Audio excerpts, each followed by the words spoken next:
Salam sehat dan sukses selalu buat teman-teman semua. Kembali lagi kita akan melanjutkan kisah Bang Harvey. Harvey York dan Yvonne Xavier mendapatkan serangan mematikan dari sejumlah pembunuh. Yvonne Xavier hampir tewas. Harvey York segera mengejar pemimpinnya dan pertarungan sengit pun terjadi. Dan langsung saja bersama gameplay ini, inilah kisah Bang Harvey chapter 6310 sampai 6314. Chapter 6310. Bagi Harvey York, dia benar-benar belum ingin memprovokasi Tanah Suci Seni Bela Diri. Bukan karena takut dengan Tanah Suci Seni Bela Diri. Itu hanya karena Aliansi Bela Diri Negara baru saja menjadi salah satu dari 5 anggota tetap Aliansi Bela Diri Dunia. Jika ada perselisihan internal saat ini, itu akan berdampak buruk bagi Aliansi Bela Diri Negara dan bahkan akan menyebabkan reputasinya anjlok.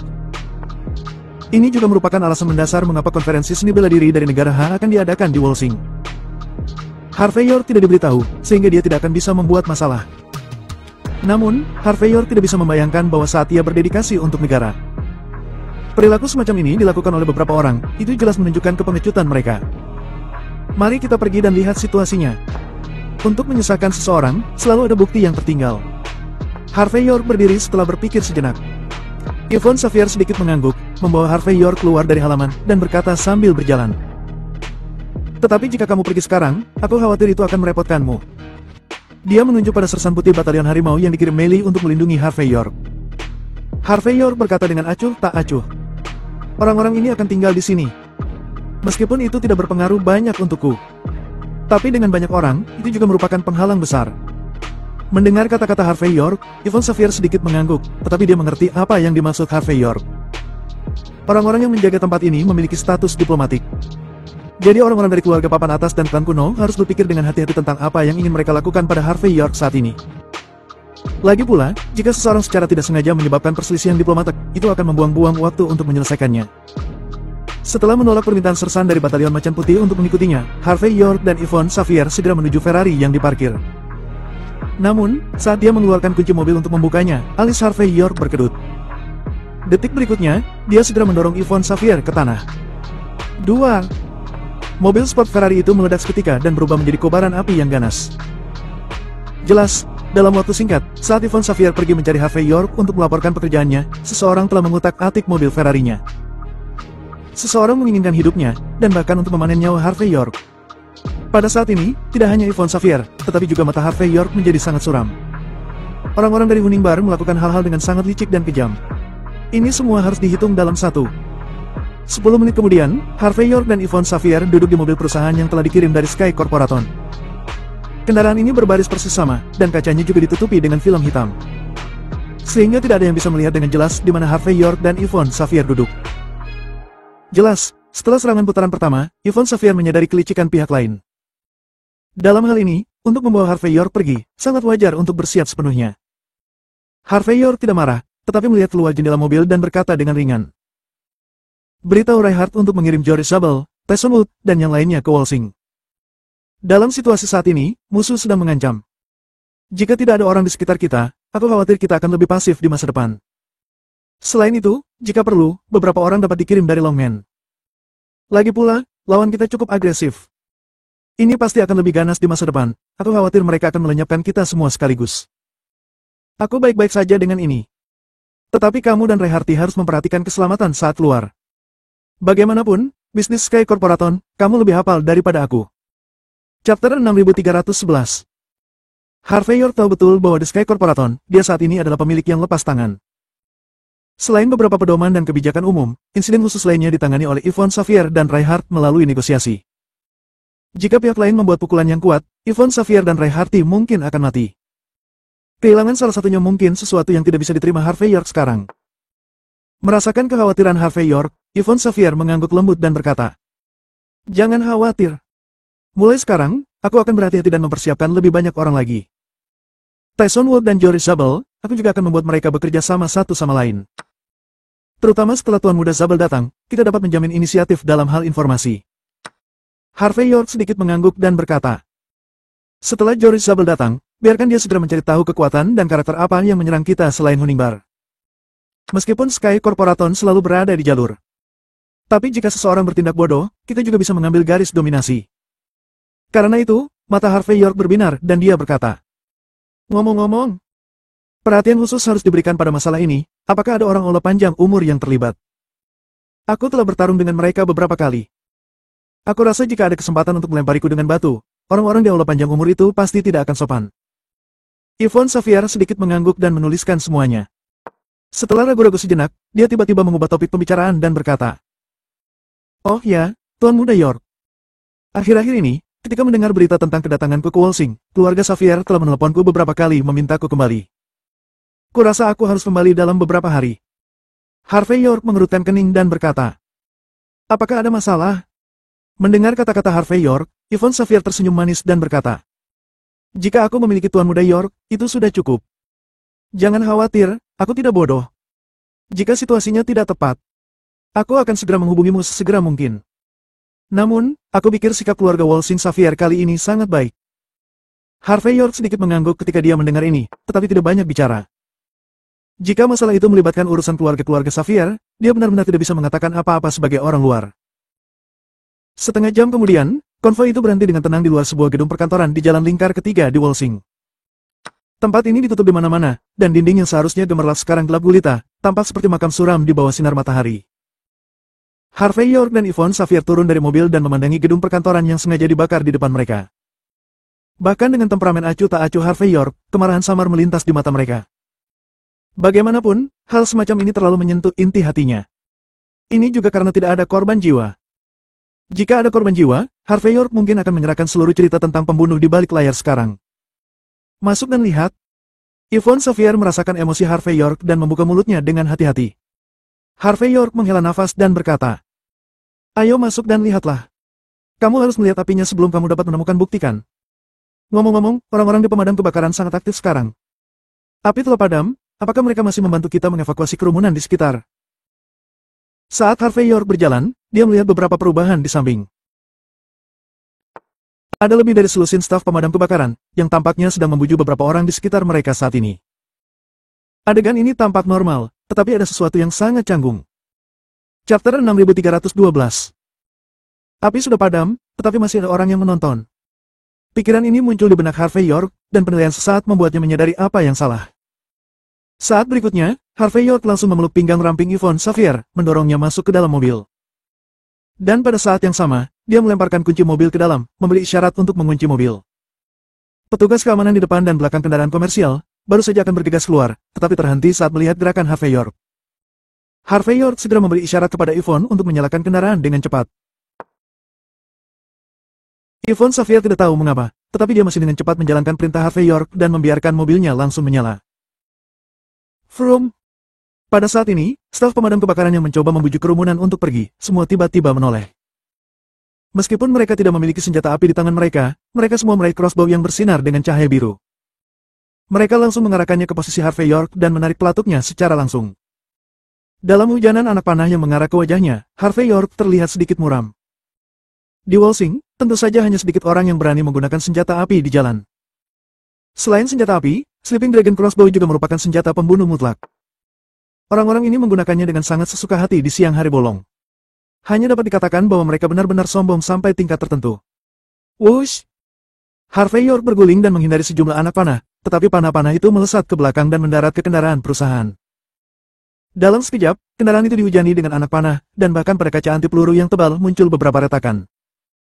Jelas, busur ini dibuat secara khusus, dan meskipun itu bukan senjata api, tetapi itu tidak jauh lebih buruk.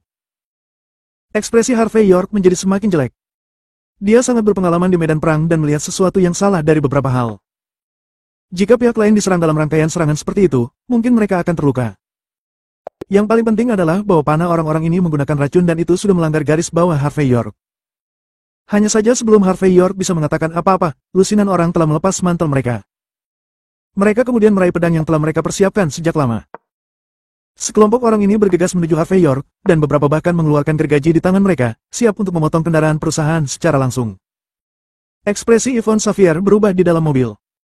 Meskipun ada banyak petugas keamanan di sekitarnya, mereka tidak membawa senjata api. Mungkin sulit bagi mereka untuk menangani pembunuh seperti serigala ini. Namun, pada saat ini, dia tidak panik, tetapi dengan cepat menjalankan mobil dan mulai menabrak orang-orang. Kalian sudah bertindak terlalu jauh. Melihat mobil menyala, Harvey York menarik napas dalam-dalam, lalu melemparkan dirinya ke kerumunan. Pada saat ini, dia bergerak dengan sangat cepat, dan niat membunuh yang samar melintas di matanya. Hanya dengan satu gerakan beberapa pembunuh terpental keluar. Mata mereka menjadi gelap, wajah mereka terasa sakit, dan kemudian mereka merosot ke tanah. Dalam waktu kurang dari setengah menit, Harvey York sudah melenyapkan setengah dari para pembunuh ini. Melihat bahwa Harvey York sangat sulit untuk dihadapi, para pembunuh yang tersisa mengurangi pengepungan pada saat ini. Namun setelah mundur, mereka mengangkat crossbow lagi. Kali ini, anak panah crossbow ini tidak lagi berwarna biru, tetapi berwarna merah. Di dalam mobil, Yvonne Xavier terkejut dan berteriak dengan keras. Tuan Muda York, awas! Chapter 6313. Harvey York melihat hujan anak panah dengan tenang dan acuh tak acuh. Pada saat panah merah mendesing, Harvey York melepaskan jaketnya dan melemparnya ke depan tepat pada anak panah terdepan. Detik berikutnya, panah merah ini meledak, dan pada saat yang sama menyebabkan reaksi berantai. Semua panah lainnya langsung meledak di udara. Boom! Api merah menyapu dengan liar, dan sebagian memercik pada para pembunuh. Beberapa pembunuh mengejang kesakitan, dan setelah berjuang di tanah untuk sementara waktu, mereka tidak lagi bersuara. Panah api beracun yang tak pernah padam. Melihat adegan ini, Harvey York berbicara perlahan. Apa yang disebut api beracun yang tidak dapat padam adalah jenis api khusus dalam seni bela diri. Ketika menyentuh sesuatu, ia akan terus menyala, dan tidak akan padam oleh air. Mereka yang berada di tengah kobaran api akan menangis dan mati dengan sangat kesakitan. Benda ini sangat terlarang dalam seni bela diri dan dunia bawah. Bahkan jika itu muncul di medan perang, itu akan dikutuk oleh banyak orang. Namun, pada saat ini, api beracun yang tak padamkan ini muncul. Hanya dapat dikatakan bahwa pihak lain benar-benar tidak memiliki garis bawah. Pembunuh yang masih hidup tidak akan membiarkan Harvey York ketika mereka melihat ini. Pada saat ini, mata mereka menatap Harvey York menjadi semakin sengit. Vroom! Tepat ketika para pembunuh ini mencoba melanjutkan serangan mereka, beberapa kendaraan polisi muncul dari kejauhan. Jelas, Yvonne Xavier pasti sudah menghubungi mereka. Wajah para pembunuh itu tampak jelek. Mereka saling memandang saat ini, dan tanpa berkata-kata mereka semua berbalik dan lari ke arah yang berbeda. Dari sudut pandang ini, disiplin dan organisasi dari para pembunuh ini cukup menakjubkan. Namun, Harvey York tidak bermaksud membiarkan orang-orang ini pergi begitu saja. Dia memberi isyarat kepada personel keamanan Yvonne Xavier untuk bekerja sama dengan pengejaran kantor polisi. Di sisi lain, dia sendiri bergegas menuju lokasi seorang pembunuh yang tampak biasa saja. Dia terlihat tidak ada yang istimewa dan tidak ada busur panah di tangannya. Tetapi untuk beberapa alasan yang tidak diketahui, Harvey York menyadari bahwa dia seharusnya menjadi salah satu pelaku masalah ini. Hanya dengan menangkapnya, dia dapat mengetahui dengan jelas kebenaran di balik kejadian ini. Dia juga bisa mendapatkan cukup banyak saksi. Melihat Harvey York mengejar, Yvonne Xavier buru-buru berkata, Tuan Muda York, hati-hati. Harvey York tidak menoleh dan berkata, bawa orang-orangmu. Jaga di sini. Panggil Reinhardt dan minta dia mengirim seseorang. Aku akan pergi. Saat dia berbicara, Harvey York melesat ke sebuah halaman terpencil. Di depannya, wajah si pembunuh sedikit berubah. Dia tidak bisa membayangkan mengapa Harvey York akan mengetahui keberadaannya. Setelah beberapa saat, dia langsung melompat ke arah lobi gedung perkantoran di satu sisi. Jelas, si pembunuh akan menciptakan keributan untuk membuatnya melarikan diri. Harvey York tampak acuh tak acuh. Sambil mengejar, dia menamparkan dinding dengan tangan kirinya. Tiba-tiba, kaca gedung kantor itu meledak, dan beberapa pecahan meraung ke arah kepala si pembunuh. Sosok si pembunuh sedikit bergoyang, dan sedikit noda merah muncul di punggungnya. Tetapi dia tidak membuang-buang waktu, dan terus berguling ke arah kerumunan yang semakin kacau di lobi kantor. Jeritan ketakutan melengking keluar. Lobi tempat orang-orang berkumpul sangat kacau saat ini. Si pembunuh menendang beberapa orang ke tanah dengan satu kaki, dan kemudian bergegas menuju pintu darurat sambil menyeringai. Chapter 6314. Boom! Saat Harvey York berusaha mengejarnya, kabut abu-abu tiba-tiba turun di atas tangga darurat. Jelas, tempat ini sudah disusun sebagai salah satu jalur pelarian para pembunuh ini. Ekspresi Harvey York tidak berubah, dia menekan alarm kebakaran di sampingnya. Penyemprot di atas kepalanya langsung menyala, menutupi asap abu-abu.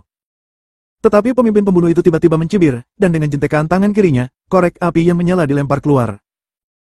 Harvey York sedikit menyipitkan mata dan menyadari bahwa pipa air telah diganti dengan bensin. Selama pemantik api ini dijatuhkan ke tanah pada saat ini, itu pasti akan menjadi ledakan api skala besar lainnya.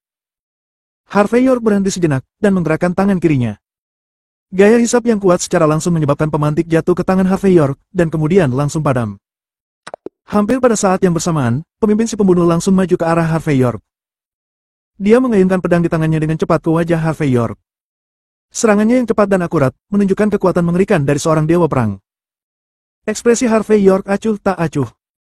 Dia menjentikkan jarinya ke bilah pedang itu. Terang! Bilahnya pedang itu langsung pecah menjadi dua bagian diiringi dengan suara yang memekakkan telinga. Mulut si pembunuh juga bergetar hebat. Dia menatap Harvey York dengan sedikit. Tetapi pada saat berikutnya, dia mengeluarkan benda berbentuk tong perak dan tanpa ragu-ragu memutarnya dengan cepat. Ratusan cahaya perak menyebar seketika seperti tetesan hujan dan menyegel seluruh tangga darurat. Jarum bunga pir hujan badai dari Dewan Mitos. Harvey York menghentakkan kaki kirinya di tanah.